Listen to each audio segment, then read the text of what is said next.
Elena se réveille discrètement en pleine nuit, voulant tuer Hallows, comme le chef l'avait ordonné. Mais qu'Oliver apparaît à la dernière seconde, l'en empêche, l'emmène ailleurs et lui dit « Je ne tue les gens qu'en cas de nécessité, je ne vais pas tuer sans raison. Ce que tu as fait avec le gang d'Hallows était une erreur. » Elle lui répond qu'elle veut tuer tous ceux qui travaillent pour son père. À ce moment-là, Oliver lui propose de se joindre à lui pour éliminer les corrompus sans mettre en danger la vie des innocents. Cependant, Elena refuse de s'associer à lui, le quitte et s'en va. Peu après, Oliver retourne à son quartier général, parle de Elena à John, disant qu'elle est embourbée dans les problèmes de son père et qu'il veut l'aider à devenir meilleure. John s'oppose, la considérant dangereuse et susceptible de s'allier à Hallows, mais Oliver reste déterminé à l'aider. Ensuite, il va chez Frank, lui demande de rencontrer Elena et l'emmène au tombeau de Sarah Lynx, qui était sur le yacht. Il confie à Elena qu'il était fiancé à la sœur de Sarah, Laurel, qu'il aimait profondément et voulait épouser, mais qu'il regrette d'avoir eu une liaison avec Sarah, se sentant responsable de sa mort. De plus, il parle de lui, disant qu'avant l'accident du yacht, il était égoïste, irresponsable, blessant ceux autour de lui, mais qu'il veut maintenant que ceux qu'il aime aillent bien. Elena se sent à l'aise avec ses paroles, le croit et lui dit qu'elle l'aime, mais ne veut pas s'attacher à nouveau comme avec son ancien fiancé. Par la suite, Oliver l'emmène à son quartier général, lui apprend à tirer à l'arc, mais elle échoue. Il lui dit « Apprendre à tirer à l'arc enseigne la patience ». Il s'entraîne, Oliver excelle au tir à l'arc et montre la liste de noms de son père.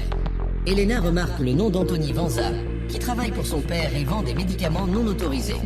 Soudain, John entre, Oliver les présente, mais John reste méfiant envers Elena, lui parle durement et dit à Oliver qu'il ne lui fait pas confiance. Pendant ce temps, Tommy rend visite à Laurel au travail, joue de la guitare la nuit et lui dit qu'il cherchera un emploi pour la première fois, demandant à Oliver un poste, car il ouvre un nouveau club et aura besoin de personnel. Laurel trouve l'idée bonne, sûr qu'Oliver ne s'y opposera pas. Ailleurs, Felicity entre chez Walter à l'entreprise, lui apporte des dossiers sur une mystérieuse société de Moira qui a transféré de l'argent à leur compagnie, ajoutant qu'il y a quelque chose d'étrange dans ce transfert. Elle dit « Je ne suis pas la seule à avoir suivi cet argent.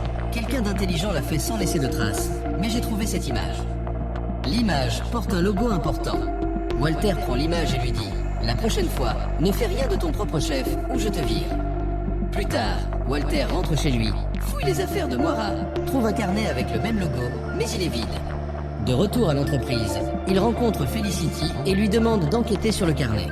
Ce même jour, Oliver retrouve Elena et lui propose d'attaquer Anthony Vanza ensemble, à sa manière.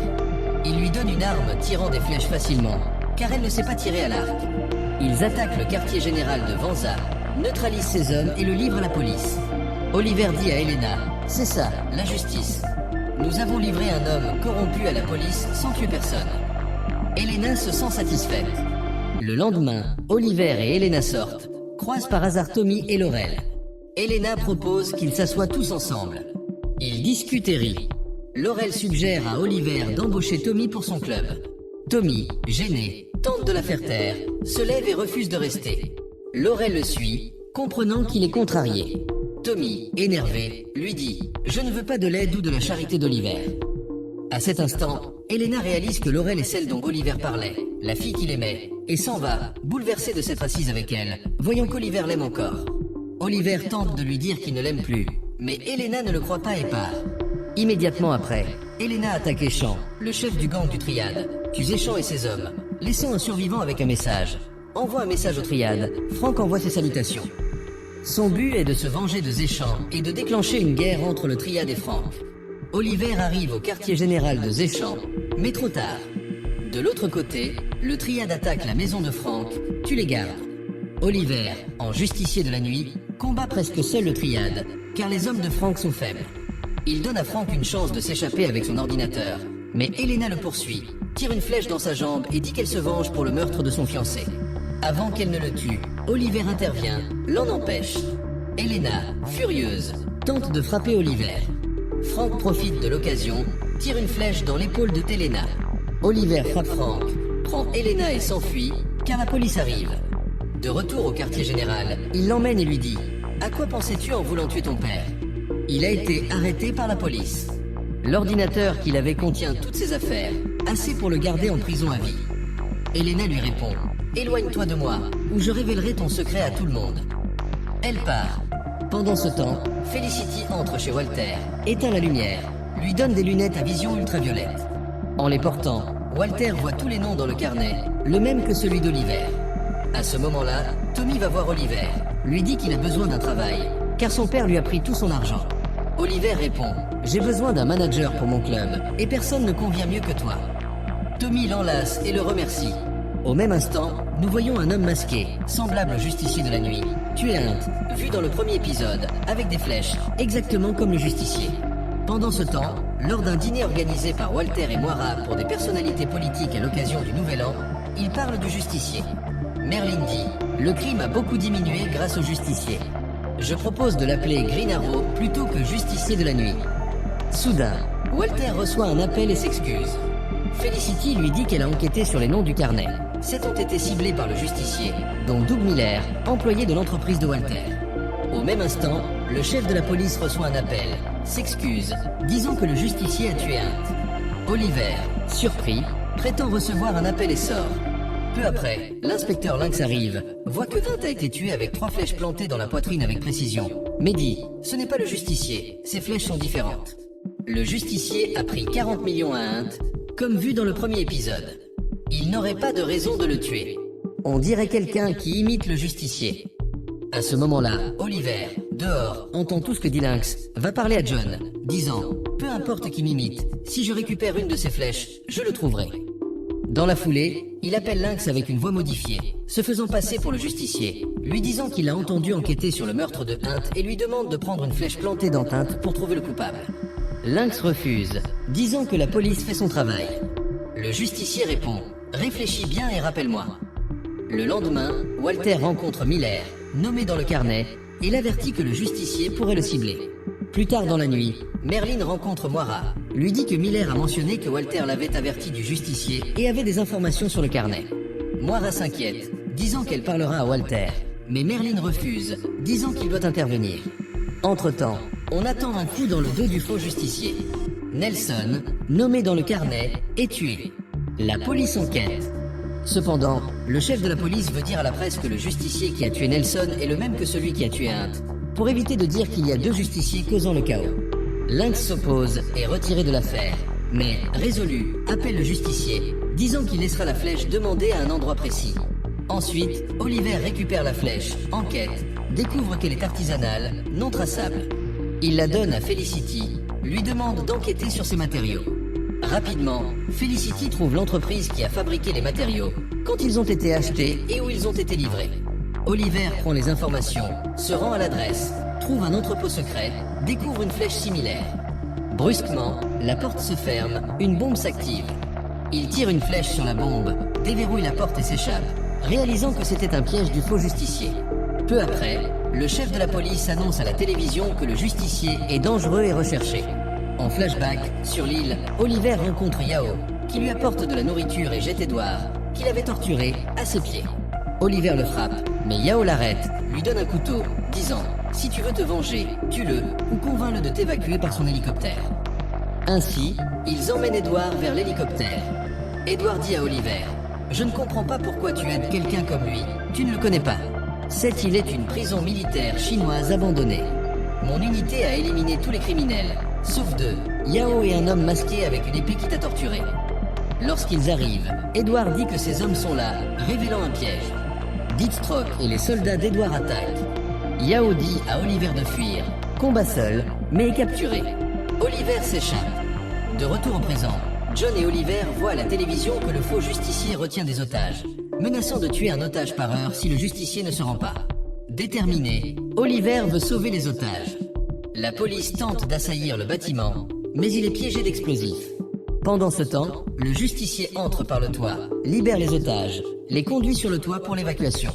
Soudain, le faux justicier masqué apparaît, parle avec une voix modifiée, disant « Voyons qui est le meilleur ». Ils s'affrontent à l'arc dans l'obscurité. Malheureusement, le faux justicier touche Oliver de plusieurs flèches, le bête. Il dit « Je sais que tu as le carnet. Celui qui a écrit les noms veut ta mort. » Alors qu'il s'apprête à démasquer Oliver, Oliver le poignarde à la jambe, s'enfuit, appelle John, qui l'emmène à l'hôpital. À l'hôpital, Oliver est gravement blessé, mais le médecin dit qu'il récupérera vite. Sa famille le visite. John dit qu'Oliver a eu un accident de moto. Par ailleurs, le faux justicier est révélé être Malcolm Merlin. Simultanément, à l'entreprise, Walter entre dans l'ascenseur avec un inconnu qui l'injecte un sédatif, le faisant s'évanouir. Merlin a ordonné l'enlèvement. Moira, impliquée et bouleversée, ne voulant pas que ça aille si loin. Merlin la rassure. Walter ne saura pas que tu es impliqué. Il dit, je t'avais prévenu, tiens ta famille à l'écart de nos affaires. Moira répond, tu as dit la même chose à Robert avant qu'on le tue. Pourquoi devrais-je te faire confiance? Merlin dit, dans 6 mois, notre organisation aura achevé sa vision pour la ville et Walter reviendra. Enfin, Oliver parle à John, disant que le faux justicier a mentionné que quelqu'un d'autre a écrit les noms, pas son père. Conscient du danger, Oliver sent qu'un cerveau plus dangereux est derrière tout ça et veut l'arrêter. 6 semaines plus tard, Oliver sort de l'hôpital, reprend l'entraînement, mais son niveau et sa passion ont chuté depuis qu'il sait que son père n'a pas écrit les noms. Il a perdu sa motivation. À ce moment-là, John lui dit qu'il n'y a aucune nouvelle de Walter, disparu depuis 6 semaines, même la mafia russe n'a rien trouvé. Oliver dit, ma famille a plus besoin de moi que la lutte contre le crime. Pendant ce temps, en regardant la télévision avec Théa, une présentatrice dit que le justicier a réduit le crime de manière significative en 4 mois, mais qu'il a disparu récemment. Soudain, Danny, un pompier, est attaqué par un inconnu qui l'asperge d'essence et l'enflamme, le tuant. Peu après, Laurel apprend que Danny, le frère de sa collègue Johanna, a été tué volontairement. Johanna dit qu'il a été brûlé exprès. Laurel promet d'aider à trouver le coupable, en parle à son père, Lynx, qui n'est pas intéressé, occupé par des affaires plus importantes. Déterminée, Laurel vole le téléphone du justicier à Lynx, appelle le justicier, lui raconte l'histoire de Danny et demande son aide. Ce soir-là, le justicier, à voix modifiée, vient chez elle, prend les informations et promet d'enquêter. De retour au quartier général, Oliver demande à John d'enquêter, ne voulant pas redevenir le justicier. Le lendemain, Lance découvre que Laurel a contacté le justicier et volé son téléphone, la réprimande. Elle ment, disant que le justicier a pris le téléphone. Par ailleurs, John tente de convaincre Oliver d'enquêter sur le meurtre de Danny, disant que la ville a besoin du justicier. Mais Oliver, sans passion, refuse de reprendre le costume. Entre-temps, l'homme qui a brûlé Danny réapparaît, tue un autre pompier. En flashback, sur l'île, Oliver, fuyant les hommes d'Edouard, se cache, prend le couteau de Yao, tente de tuer un soldat, mais il tombe d'une hauteur. Oliver atterrit dans l'eau, découvre le soldat mort, prend ses vêtements, son arme, ses clés et une carte. De retour au présent, Oliver assiste à une réception avec des politiciens importants, rencontre le chef des pompiers. Soudain, l'assassin, Garfield, réapparaît, lance des bombes, met le feu. Garfield dit au chef des pompiers, « J'étais pompier il y a 2 ans. Lors d'un incendie, mon visage a été brûlé. Personne ne m'a aidé. Ils m'ont cru mort. Personne n'a cherché. Alors, je me venge. Je tue mes collègues. » Il asperge le chef d'essence pour le brûler. Mais Oliver, en justicier, tire une flèche sur l'allume-cigare, sauve le chef, vise Garfield et dit « C'est fini. » Garfield répond « Je ne crains pas la mort » et se jette dans le feu, mourant. Le lendemain, les médias célèbrent le justicier comme un héros national pour avoir sauvé le chef. Parallèlement, Moira annonce à Oliver et Théa qu'elle dirigera l'entreprise jusqu'au retour de Walter ou jusqu'à ce qu'ils aient des nouvelles. Plus tard, Johanna donne à Laurel une médaille d'honneur, lui demandant de la remettre au justicier. Ce même jour, Lynx rencontre Laurel, qui lui rend le téléphone du justicier. En secret, il y place un dispositif de surveillance, le lui redonne pour écouter leurs appels et localiser leur rencontre. Enfin, John retrouve Oliver, qui est enthousiaste, heureux que les médias l'aient remercié, prêt à reprendre la lutte contre le crime et les noms du carnet. Après cela, on voit une bande masquée arrête un fourgon bancaire, tue les gardes, vole l'argent et s'enfuit. Le lendemain, la télévision montre le vol. Oliver, au quartier général, parle à John, ayant enquêté. Il dit que le style du vol correspond à celui de Black Hawk, une équipe d'opérations spéciales dirigée par Genova, un homme corrompu nommé dans le carnet. John s'oppose, disant « Genova m'a sauvé la vie, m'a proposé un travail il y a 6 mois. Tu ne le connais pas comme moi. » Oliver s'excuse, mais insiste, le carnet ne se trompe pas. Il dit qu'il attaquera Genova. Pendant ce temps, Tommy supervise la construction du club d'Oliver. Merlin l'invite à déjeuner pour se réconcilier et voir Laurel. Au même moment, le justicier attaque le quartier général de Genova, mais John, arme levée, intervient. Oliver tire une flèche sur l'ordinateur, vole une clé USB de Genova et s'enfuit. Genova remercie John, lui propose un travail dans sa société. Peu après, Oliver reproche à John, ils se disputent. John dit qu'il travaillera pour Black Hawk pour prouver que Genova est honnête, puis part. Par ailleurs, Théa, avec Moira, sort Mais Moira reçoit un appel urgent de Merlin, s'excuse, dit à Théa qu'elle doit le rencontrer. À l'entreprise, ils se retrouvent, discutent affaires. Merlin demande à Moira d'éliminer Carl, qui prend des décisions sans leur accord. Moira répond, d'abord, prouve-moi que Walter est vivant, et je ferai ce que tu veux. Théa, dehors, n'entend pas leur conversation. Plus tard, John rencontre Genova, accepte de travailler pour lui. Knox, un homme de Genova que John n'aime pas depuis leur passé commun, arrive. Genova dit que Knox a changé, n'est plus corrompu. De son côté, Oliver tente d'ouvrir la clé USB de Genova, échoue à cause de sa protection, demande à Felicity d'enquêter. Rapidement, Felicity réussit, trouve des plans de vol de fourgons bancaires, de trafic d'armes et d'autres activités illégales, ainsi que le prochain vol prévu. Bientôt, l'équipe de Genova attaque un fourgon, mais le justicier les arrête avec des flèches, les empêche de voler. Ils s'échappent, mais Knox est blessé par Oliver. Oliver dit à John qu'un membre du gang est gravement blessé, saigne beaucoup, et lui demande de vérifier s'il y a du sang dans le fourgon de Genova. Simultanément, Merlin rencontre Moira, lui montre une photo récente de Walter. Moira, rassurée, dit qu'elle exécutera leur accord. Peu après, John enquête, trouve du sang dans un fourgon de Genova. Genova et Knox entrent, armes levées. Genova révèle qu'ils volent des fourgons, propose à John de rejoindre leur équipe pour le prochain vol. John refuse, disant « Tu es fou, je ne ferai jamais ça ».